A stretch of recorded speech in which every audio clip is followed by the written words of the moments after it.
In the late summer of 2009, a county grazing consultant named Dale Frist drove a white pickup down a two-track road in Garfield County, Colorado, and stepped out into a field that had not been productive by any reasonable measure in 11 years. The grass was maybe 4 inches tall and patchy, the kind of tawny, threadbare coverage that range managers classify as poor condition, without bothering to pull out a measuring stick. There were 22 yaks on that property. They were shorter than cattle, darker than cattle, and they moved through the grazed-out pasture in a tight group, grazing, moving on, never lingering in one patch longer than a few minutes before the animal at the front tugged the rest forward. Dale Frist watched them for about 60 seconds. Then he walked back to his pickup, found the rancher, a 61-year-old man named Chet Vasquez, and told him that what he was looking at was essentially a hobby, and a financially ruinous one at that.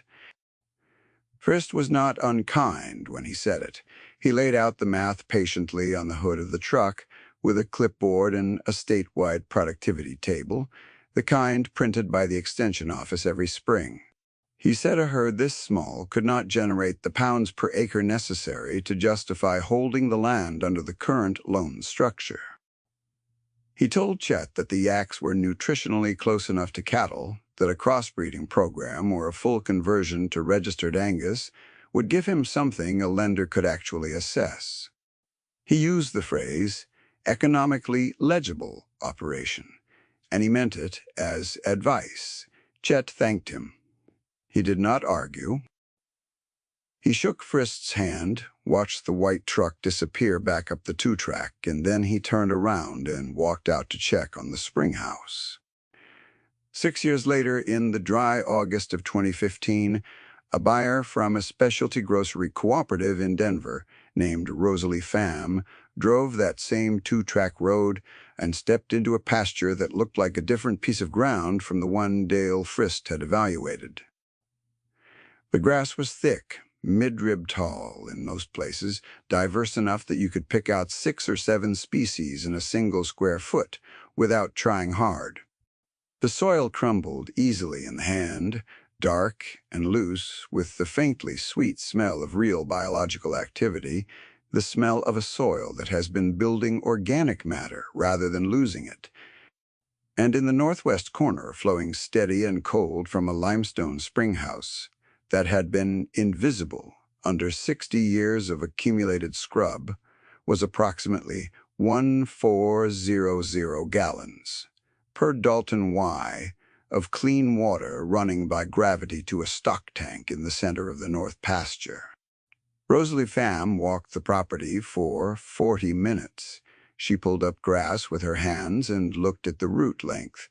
She crouched by the springhouse and watched the water come out of the stone. She asked Chet how long the spring had been running. He told her 11 years.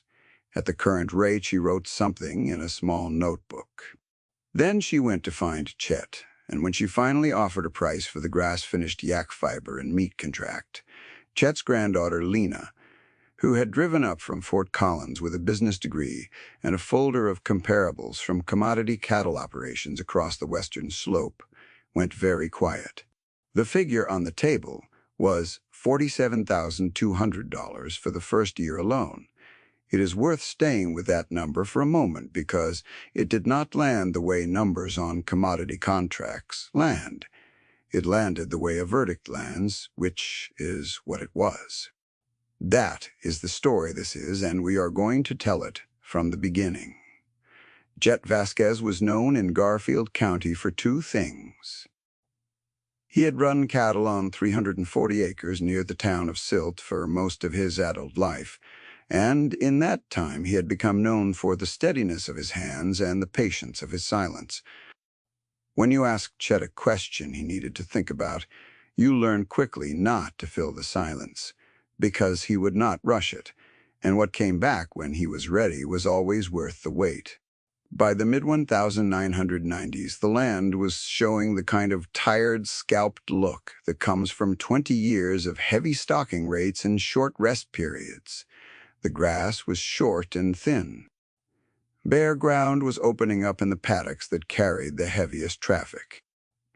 In a county where the conventional response to declining range condition was to refinance for more equipment and more head, and push harder on the acres you had, the pressure was familiar.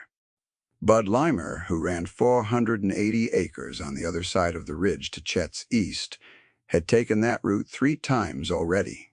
By 1997, Bud had a late-model Angus bull, a new bale processor, and a note at the rifle branch of the regional ag lender that was serviced annually at roughly $31,000.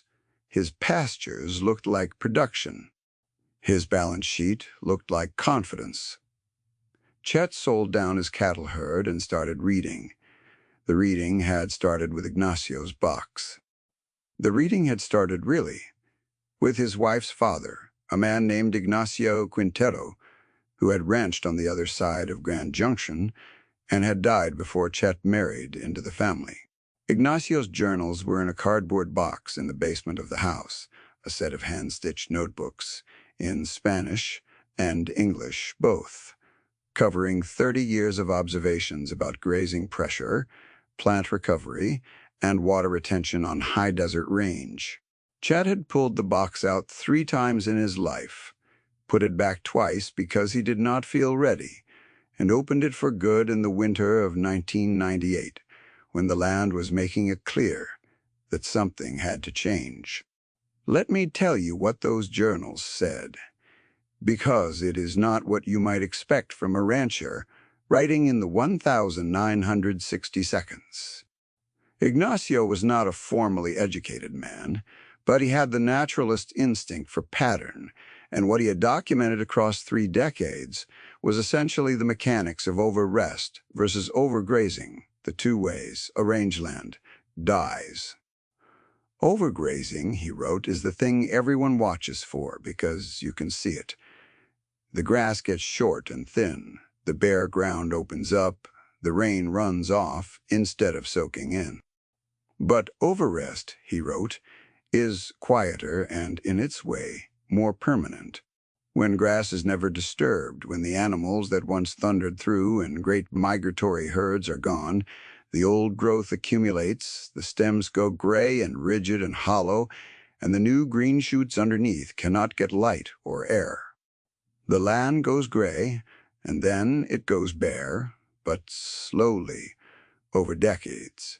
And by the time you notice the bare ground, it has been coming for 20 years. What grass needed, Ignacio had concluded, after 3 decades of watching it, was pressure and rest. In the right alternation, the way a muscle strengthens by being worked and allowed to recover. Move the animals in at the right density, let them trample and dung and graze to the quick, then move them away, and do not come back until the plant is fully recovered, meaning not just visible above-ground regrowth, but root mass restored. The discipline was the timing, and the timing could not come from a calendar. It came from watching the grass itself. Chet understood this. He had understood it, he thought, when he read it. He did not understand yet what animal would let him execute it on his 340 acres with his lone structure and his age and his 2 hired hands. That answer came in the spring of 2003, by a route that no county grazing consultant would have predicted. A woman named Harriet Soto, who had kept a small herd of domestic yaks on 20 acres outside of Carbondale and was moving to Oregon, called Chet to ask if he knew anyone looking to take in a small herd. She had 12 animals, mixed ages, the oldest a 14-year-old cow named Peta, who had been with her from the beginning, and whom Harriet was not willing to sell to a stranger. Chet said he would think about it. He thought about it for most of a week, and then he called back and said he would take all 12, Peta included, The county thought he had lost his mind. Bud Limer, who by then had financed a second round of Angus cattle and a 2001 John Deere self-propelled swather, stopped by in the spring to look at the yaks and said with the tone of a man delivering a diagnosis that they were the strangest-looking animals he had ever seen on a productive operation and that he hoped Chet knew what he was getting into. Chet said he was still figuring it out. What he was figuring out was this, and it took him 2 years and 24 conversations with a yak breeder named Walt Ferris in Montrose before he had it well enough to explain to anyone. The yak is not a cattle animal performing below its potential. It is a different tool shaped for a different job. And on dry country range in poor condition, it does things a Hereford or an Angus cannot. Let me explain the mechanics, because they matter for everything that comes after. A mature yak weighs between 700 and 1,100 pounds for a cow, roughly half what an Angus cow weighs. This is not a weakness. On degraded range, where the grass is thin and the soil is compacted and the water is scarce, what you need is light hooves and a low carrying weight that does not beat down the fragile soil structure you are trying to rebuild. An Angus cow on that land, concentrated into a managed intensive grazing cell, will punch through the surface crust in wet weather and compact the subsoil in dry weather. A yak on the same cell at the same density for the same number of hours leaves a different footprint, literally. The hoof pressure per square inch is lower, and the soil recovers faster. The second difference is the feed conversion ratio. A yak produces approximately 1 pound of gain for every 7 or 8 pounds of dry forage consumed, compared to a ratio of around 10 to 12 for beef cattle.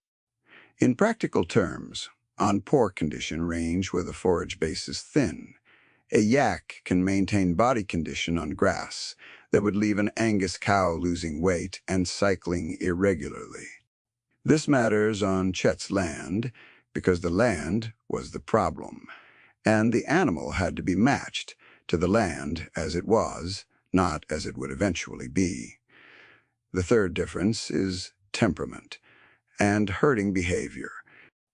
Yaks, particularly in a mixed-age herd with a stable matriarch, graze in a tight, naturally mobile formation. They do not stand in one place the way cattle will if you let them. The old cow Pita, who at 14 had been establishing herd movement patterns for most of her adult life, led the group from patch to patch with a restlessness that Chet quickly understood was not anxiety but efficiency. She was grazing the way the journals described, pressure and release, doing by instinct what a skilled operator with an electric fence and a grazing chart tries to impose on a beef herd by labor and planning. Chet added 10 more animals in the fall of 2005, buying from Walt Ferris in Montrose, and he added 10 more in the spring of 2008, bringing the herd to 32. The 22 that Dale Frist saw in 2009 were the 32 minus the 10 oldest, whom Chet had processed that winter for the fiber and meat they represented. By 2009, the land was already changing. Not dramatically, not in ways a drive-by observer would necessarily notice, but in the ways that show up in a soil probe and a plant count. The bare ground percentage was down. The legume species were coming back in patches, which meant the soil nitrogen was beginning to move, and the Springhouse was beginning to show itself. If you subscribe to this channel and you have stayed this far, let me ask you something. If you had 40 acres of brushy limestone slope on the back corner of a degraded range property, and someone told you there might be water under it, would you clear it? Drop a comment. We want to know. The Springhouse had been on a survey map from 1941 as a stock water feature, a stone structure enclosing what the survey called a perennial seep issuing from a fractured limestone shelf at the base of a brush-covered slope on the northwestern corner of the property. By the time Chet's father had bought the land in 1967, the Springhouse was already buried in 60 years of salt cedar and scrub oak and Russian olive, and the water that had once flowed from it ran maybe 3 feet before it soaked into a mat of root material and disappeared. The cattle had never made it that far.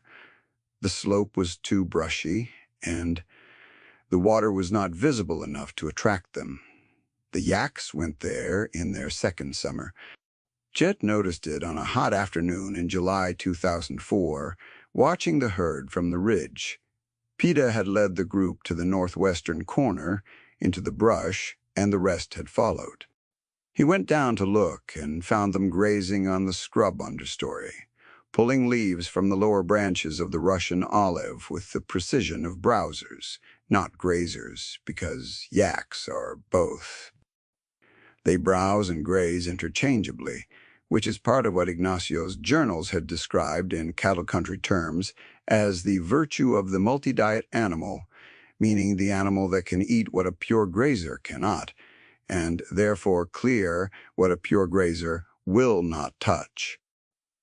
Over the next 3 summers, the Yaks hit that corner repeatedly. They stripped the lower vegetation, dunged heavily in the shade, and the combination of defoliation, pressure, and high nitrogen, organic matter, began to shift the soil biology under the scrub. By 2007, the Russian olive stands were thinning. Not dead, not gone, but losing vigor, the root systems competing with the soil biology, the Yaks were seeding beneath them with every visit. Jet hired a man with a bobcat in the fall of 2008, once the brush had thinned enough to get equipment in, and they pulled the remaining scrub over the course of 2 weeks. What they found underneath was a stone structure still largely intact, 12 feet by 8 feet, built from native limestone with a roof that had partially collapsed, but a floor and walls that still held their mortar after 67 years. And in the back corner of that structure, running in a thin, steady sheet across a flat shelf of bedrock, was water. Not much, not enough to put in the survey, but present. Cold and clear and running. Chet cleared the debris from the outlet channel and let the water find its natural grade. By spring of 2009, the flow had increased as the soil around the seep recovered from the root mass pressure of the removed scrub.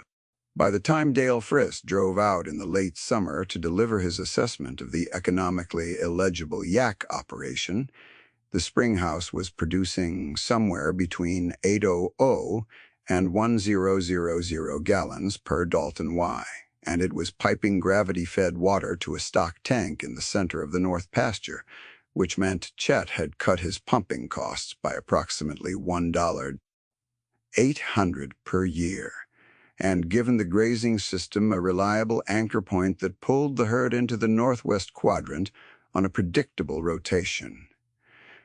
Frist did not see the Springhouse. Chet did not show it to him. This was not a strategy.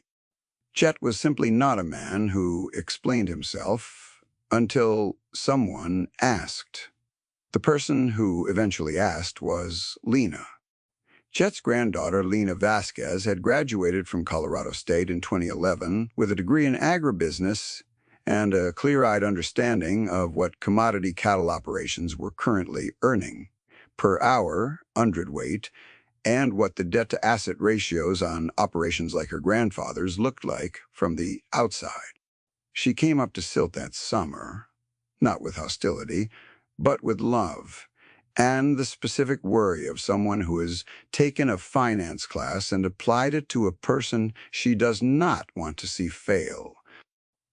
She brought a printout of Garfield County average returns per acre for managed beef cattle, and a comparison from a ranch consultant's report that showed what the land would need to generate to service the remaining note on the property. Chet looked at the printout. He set it on the kitchen table. He poured coffee. "Those numbers are for cattle," he said. Yaks are close to cattle, Lena said. They're not cattle, Chet said. He said it the way he said most things, without emphasis, without argument. A plain statement of a different fact. Lena left that trip still worried. She came back in the fall and spent 2 days watching the herd move.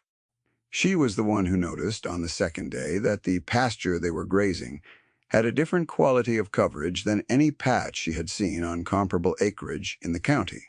She pulled grass with her hand. The root ball that came up was 4 inches long, dark with organic matter clinging to it. She looked at the plant diversity in a 2-square-foot patch and counted what she could identify: blue grama, western wheatgrass, buffalo grass, sidioats grama, prairie clover, and something she did not recognize that Chet told her was a native 4 that had not been present on that pasture when he bought the additional 10 yaks. That was the first flicker. She did not change her position, but she stopped making the argument. Meanwhile, Bud Limer's operation was tracking a different arc. Bud had stocked his 480 acres at a density that made financial sense on paper in 2005, when beef prices were favorable, and had refinanced twice to add equipment. By 2010, he had a self-propelled sprayer, a hay feeder system that cost $14,000, and a well pump that was pulling from a declining water table and costing him $3,200 a year in electricity. His pastures were in fair condition at best, and 2 of his 4 paddocks were showing the bare ground indicators of accelerating degradation, which he was managing with nitrogen fertilizer at $220 per acre per application. In the summer of 2012, a drought settled over Garfield County that the National Weather Service would later classify as severe. It ran from June through September, with July and August recording the lowest combined rainfall in the county since 1956. 3/4 of an inch fell in Rifle between the 1st of June and the 31st of August. The dryland pastures across the county went from tawny to gray to bare in stages. The way grass dies in a bad year, slowly enough that you keep thinking it will rain next week, then all at once when it does not. Bud Limer's paddocks, already carrying more animal weight per acre than the soil structure could support in a stress year, burned down to bare ground by early August.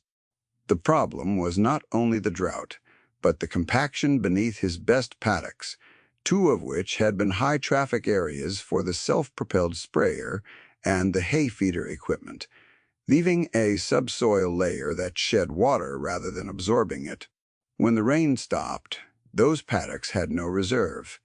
The grass ran out of moisture in the root zone by mid-July and did not recover. Bud was forced to begin supplemental feeding in the 2nd week of August, a full 5 weeks earlier than any year he could remember, and he fed through mid-October.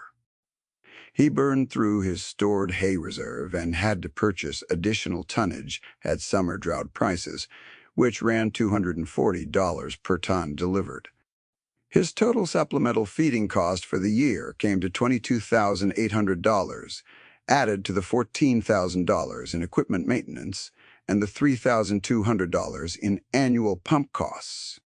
He ended 2012 with a net operating loss of $11,400 on the cattle enterprise, after service on the refinanced note. When Chet ran into Bud at the Silt Co-op in October, Bud looked the way a man looks when he has been running hard in the wrong direction, and has just begun to understand that he did not say much. He asked how the yaks had done in the heat. Chet told him the north pasture had held and the animals had done fine. Bud nodded. He bought his supplements and drove home. Chet's north pasture, the one with the gravity-fed spring water, the one that had been receiving 9 years of yak impact and rest by 2012, held its coverage through the whole of July.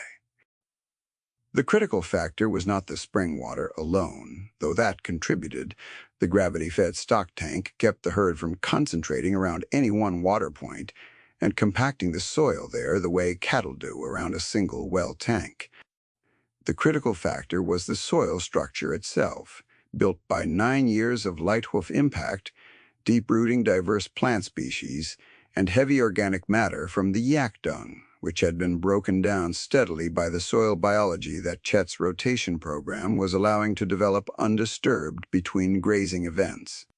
That soil held moisture longer because it had pore space, the microscopic channels and aggregates that good soil structure creates and that compacted soils lose. When the rain stopped coming, the root zones in the north pasture still had moisture at 4 inches depth in early August, 3 weeks after Bud's paddocks had gone dry at the surface.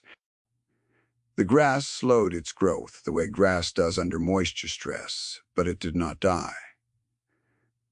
When the September rains came, the plant recovery was measurable within 2 weeks.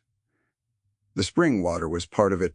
The seep persisted through the drought because the soil above the limestone shelf was no longer compacted into a surface that shed moisture before it could percolate down. The scrub removal, the yak browsing, the years of manure and decomposition had rebuilt the infiltration capacity of that slope to the point where every rainfall event sent a fraction of its water down to the fractures in the limestone rather than running off into the road ditch. The seep was not just a feature of the land. It was a result of the land's health. You could not separate the Springhouse from the Yaks, from the rotation, from the journals, from Ignacio's 60-year-old observations about what a disturbed and resting plant really needs. The system is one thing. That was what the county productivity table could never contain. The two things were connected, which is the thing Ignacio Quintero had been trying to say across 30 years of journals. Water is not separate from grass. Grass is not separate from soil. Soil is not separate from the animal that disturbs it and fertilizes it and rests and returns. The system is one thing, and you cannot fix one part of it without attending to all the parts at once. This is where a second teaching digression is necessary, because the economics of the yak fiber that Chet was by now also harvesting had become the part of the operation that nobody expected, least of all Dale Frist. Let me tell you about yak fiber, because it is not what most people think when they think about a herd animal on a dry country ranch. A domestic yak produces 2 kinds of fiber. The outer coat is coarse and used for rope and rough textile, and it is not worth much per pound on the specialty market. But underneath that outer coat is a fine undercoat called kolu, which the animal sheds naturally each spring and which can be combed out or collected from fence lines and brush during the shedding season. Kolu is a soft fiber, finer than cashmere by a meaningful margin, with a natural crimp that gives it loft and drape and a warmth-to-weight ratio that high-end textile buyers pay premium prices to obtain. It does not have the scale structure of wool, which means it does not felt, and it does not itch against skin. 2 properties that make it attractive to specialty garment makers and to consumers who cannot tolerate traditional wool. At commodity fiber prices, kolu is not a headline number. At the specialty market price that a well-documented, traceable, small-herd American yak operation can command from a cooperative buyer who is sourcing for luxury and outdoor brands, it is a different conversation entirely. By 2014, Chet had 31 animals producing fiber, not just processed for meat. Walt Ferris had connected him with a fiber cooperative in Boulder that was placing domestic yak kolu with 3 small-batch textile brands that sourced exclusively from verified domestic producers with documented land and animal practices. The price per pound of cleaned and sorted kolu from a verified producer was running between $21 and $28 per pound at the cooperative level. A mature yak cow yields roughly 2 to 4 pounds of kulu annually, depending on age and condition. Chet's herd was producing an average of 2.8 pounds per animal per year, a figure he arrived at by weighing each combed yield and entering it into the same composition notebook that tracked the pasture rotations. That number, multiplied across 31 producing animals at a $24 per pound cooperative average, came to $2,097.6 per year from fiber alone, before the meat value of the animals processed that season, or the value of the land's restored water feature, or the grazing system's long-term capital appreciation as a going concern with documented soil and improvement. It was not a large number by itself, but it was a number that appeared nowhere in Dale Frist's productivity table, because Dale Frist's productivity table did not have a column for kulu. It had columns for weaned calf, weight and pounds of gain per acre, and market price per hundredweight of live beef, because those are the things that county extension offices measure when they measure cattle country. They measure what they have always measured, and they project from the average. And the average does not include an animal that sheds fine fiber naturally and browses brushy slopes and finds water under 60 years of Russian olive with a certainty that a range consultant with a clipboard and a productivity table cannot locate from the road. What Chet had was not on the map. The map had not been drawn to show it. That was the difficulty, and also, eventually, the proof. By 2015, Rosalie Pham had found Chet through the Fiber Cooperative's producer registry, which she had been combing for sourcing leads. She was not the first outside buyer to make contact. She was the first one who asked to see the land before she made an offer. She walked the pasture for 40 minutes, as mentioned. She crouched by the Springhouse and watched the water.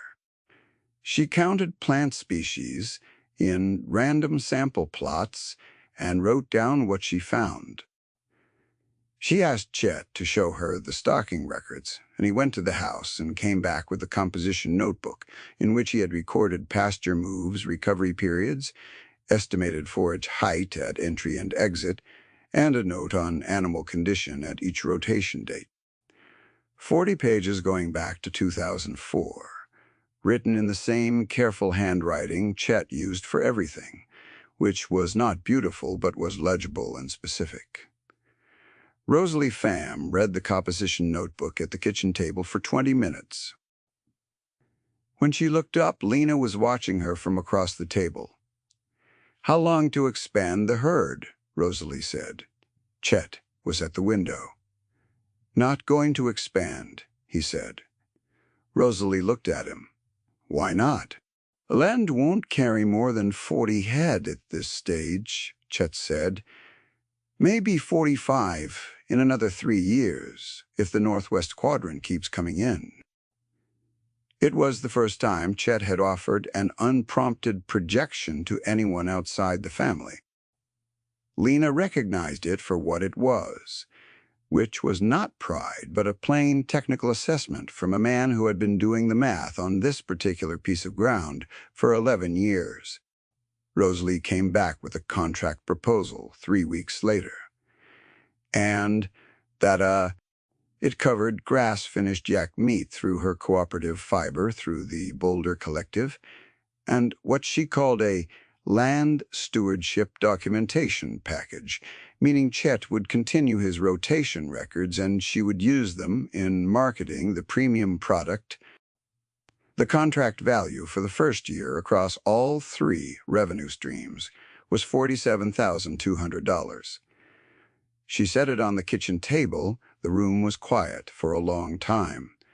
Lena looked at the number. Then she looked at her grandfather. Then she looked at the number again. It was not what she had brought her comparables printout to Silt expecting to see. The comparables printout was still in her bag, folded the way it had been since the last time she had taken it out, and then put it back without saying anything. Chet was reading the contract page by page, which took a while because he read the same way he did everything, carefully and without hurry. He read the fiber section, the meat section, the land documentation section, with the stewardship records rider. He turned back to the first page and read the compensation schedule again. He did not say anything for the duration of this reading, which was about 15 minutes, during which Rosalie Pham sat with her coffee and waited, and did not appear to have anywhere else she needed to be. When Chet set the contract down and reached for a pen, Lena said, "Grandpa?" He looked at her.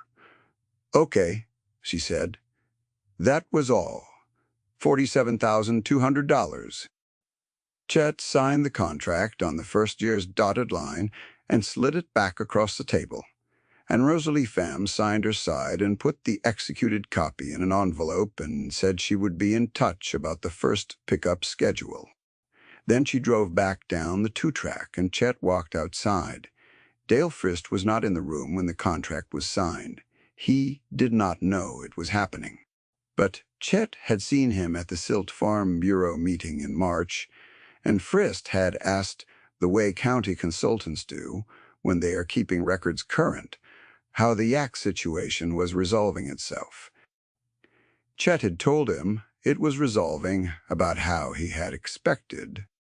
Frist had paused at that, the pause of a man doing a small private recalculation, and said that the fiber market was not something he had factored for in 2009, and that some of these specialty operations did find their niches, and Chet had nodded back and said he believed that was right, and they had both gone back to the meeting. It was as close as either of them came to the subject that evening.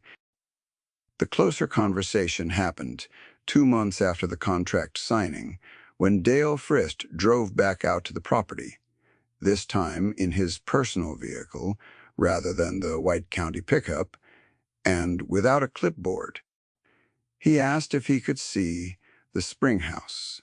Chet walked him out to the northwest corner, where the flow was running steady at just under 1,400 gallons per Dalton Y, and the limestone walls had been cleaned and repointed by a mason Chet hired in the spring. The scrub was gone. The channel was clear. The gravity pipe ran clean and cold in the afternoon heat. They stood there for a few minutes watching the water come out of the stone shelf and move down its channel in the way water moves when it has somewhere to go and nothing impeding it. "I didn't see this," Frist said. "You didn't ask about it," Chet said. Frist watched the water a while longer. He said the Yaks found this. "PETA found it," Chet said. "The old cow. She's gone now, but she found it first." He said it without weight, without any edge in the delivery, a plain statement of credit where credit was owed. Frist asked if he could sit with the rotation notebook when they got back to the house. Chet made coffee and set the notebook in front of him, 16 volumes now, and went outside to do his afternoon water check, the same walk he had done every afternoon for 11 years. He was gone about an hour. When he came back, Frist was still at the table. He had not flipped through it. He was reading with the deliberate attention of a person who has been given something they recognize too late as important and is trying to make up the time. He came back to the property 4 more times that fall. He was, by the following spring, bringing other producers out to see the rotation system, not as a demonstration staged for their benefit, but because Chet had simply kept doing what he always did and the results had become visible enough that the county was starting to ask about them. 3 neighbors sent their adult children to work alongside Chet's hired hands for the summer of 2016, learning the rotation timing and the plant condition indicators and the fiber combing and sorting. A woman named Beth Larson, who had 40 acres of degraded dryland pasture east of Rifle, bought 4 Yaks from Walt Ferris that fall and started her first rotation notebook after spending a week at the Vasquez place, watching how Chet read the grass before he moved the herd. She would go on to open her own Springhouse on her property in 2019, also uncovered by Yaks working a brushy slope in their second year. Chet turned over the fiber operation documentation to Lena in the spring of 2017. Not the decisions, not the rotation judgments. Those he kept, because they were not something you could hand over by handing over a notebook. But the record-keeping and the buyer relationships and the cooperative invoicing, Lena took those over, and she ran them from Fort Collins with a system that Chet did not entirely understand, but that generated correct invoices and timely fiber shipments, and recovered when the market firmed. The following year, the land itself continued to respond in the way that rebuilt land responds, which is slowly, and then faster, and then in ways you did not fully predict.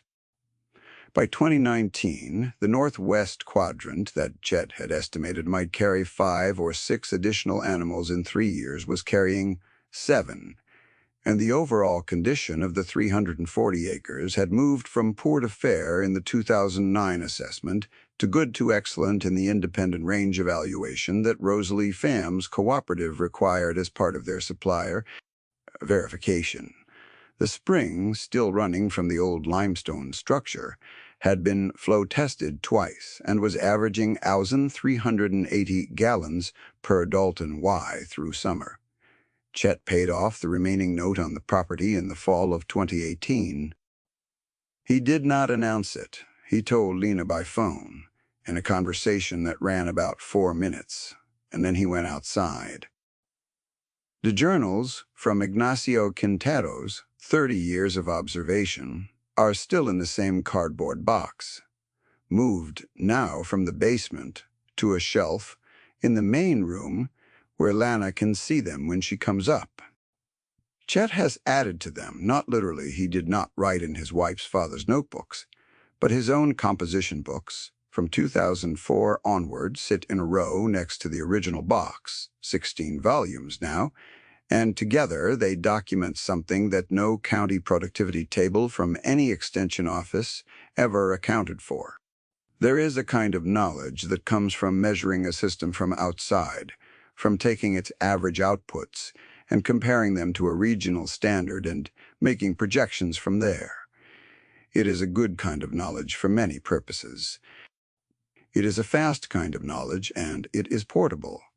And it does not require you to stand in a particular field on a particular slope in July to understand what it is telling you.